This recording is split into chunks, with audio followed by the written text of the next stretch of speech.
আসসালামু আলাইকুম ওয়া রাহমাতুল্লাহি ওয়া বারাকাতুহু। বাংলাদেশের জাতীয় মসজিদ বাইতুল মুকাররম। মক্কার পবিত্র কাবা ঘরের আদলে চার কোনা আকৃতি এই মসজিদটি নির্মাণ করা হয়েছে। এই মসজিদে একসাথে ৪০,০০০ মানুষ নামাজ আদায় করতে পারেন। নান্দনিক এই মসজিদটির নকশা করেছেন পাকিস্তানের সিন্ধু প্রদেশের এইচ থারানি। বাংলাদেশের ১০ টাকার নোটেও বাইতুল মোকাররমের ছবি আছে। দেশের জাতীয় মসজিদের মর্যাদা অর্জন করলেও বাইতুল মোকাররম মসজিদ নির্মাণ করা হয়েছিল একটি পারিবারিক মসজিদ হিসাবে। পাকিস্তান আমলে ঢাকার বড় শিল্প উদ্যোক্তারা ভাওয়ানী পরিবারের পক্ষ থেকে এই মসজিদটি নির্মাণ করা হয়। ১৯৫৯ সালে ভাওয়ানী জুট মিলসের মালিক উর্দুভাষী আব্দুল লতিফ ভাওয়ানী এবং তার ভাতিজা ইয়াহিয়া ভাওয়ানী বাইতুল মোকাররম সোসাইটি গঠন করে মসজিদটি নির্মাণ করার পরিকল্পনা করেছিলেন।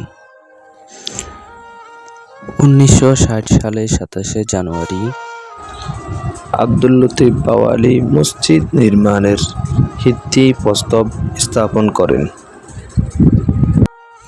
এর ২ বছর পর ১৯৬২ সালে মসজিদের কাজ মোটামুটি শেষ হয়। তবে সম্পূর্ণ কাজ শেষ করতে ১৯৬০ সাল পর্যন্ত লেগে যায়। বাইতুল মোকাররম মসজিদ প্রায় ৮.৫ একর জমির উপরে নির্মাণ করা হয়েছে। ৬০-এর দশকের সময় এই জায়গায় একটি বড় পুকুর ছিল। পুকুরটি পল্টন নামে পরিচিত ছিল। পুকুরটা ভরার পরে এই জায়গায় মসজিদটির কাজ শুরু করা হয়েছিল।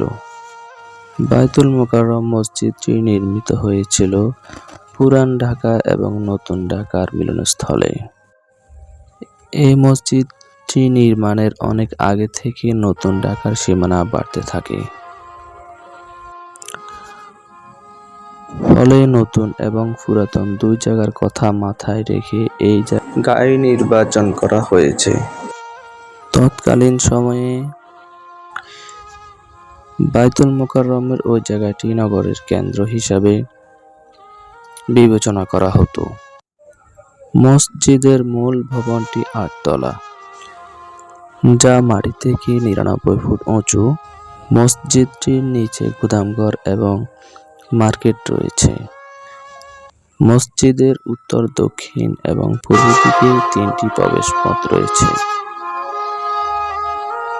বাইতুল মোকাররম মসজিদটি প্রথমে ৩০,০০০ মানুষের নামাজ আদায় করার মতো জায়গা রেখে নির্মাণ করা হয়েছিল। পরবর্তীতে ২০০৮ সালে সৌদি সরকারের অর্থায়নে মসজিদটি আবার নতুন করে নির্মাণ করা হয়েছে। ফলে এখন ৪০,০০০ মুসল্লি একসাথে নামাজ আদায় করতে পারে। বিরাট এই মসজিদটিতে জুমা কিংবা ঈদের নামাজের আয়োজনে এত ভিড় হয়, মুসল্লিদের বাইরে নামাজ আদায় করতে হয়। তলা থেকে ৬ তলা পর্যন্ত প্রতি তলাতে নামাজ পড়ানো হয়। খতিব বা ইমাম নামাজ পড়ান দোতলা থেকে। ৩ তলায় উত্তর পাশে মহিলাদের নামাজ পড়ার ব্যবস্থা আছে। সেখানে একসাথে ১৫০০ মহিলা নামাজ পড়তে পারে। রমজান মাসের শেষ ১০ দিনে মধ্যরাতে তাহাজ্জুদের নামাজের ব্যবস্থা করা হয়। তাহাজ্জুদের নামাজেও অনেক মানুষ অংশগ্রহণ করেন। শুক্রবারেও বাইতুল মোকাররমে জুমার নামাজে উপচে পড়া ভিড় হয়। প্রতি ঈদে ৫টি করে জামাত হয়, আর প্রতি জামাতে হাজার হাজার মানুষ অংশগ্রহণ করেন। ঈদের কয়েকটা জামাতে কয়েক লাখ মানুষ নামাজ আদায় করেন। প্রতি বছর রমজান মাসে প্রায় ৫,০০০ মানুষের ইফতারের আয়োজন করা হয়।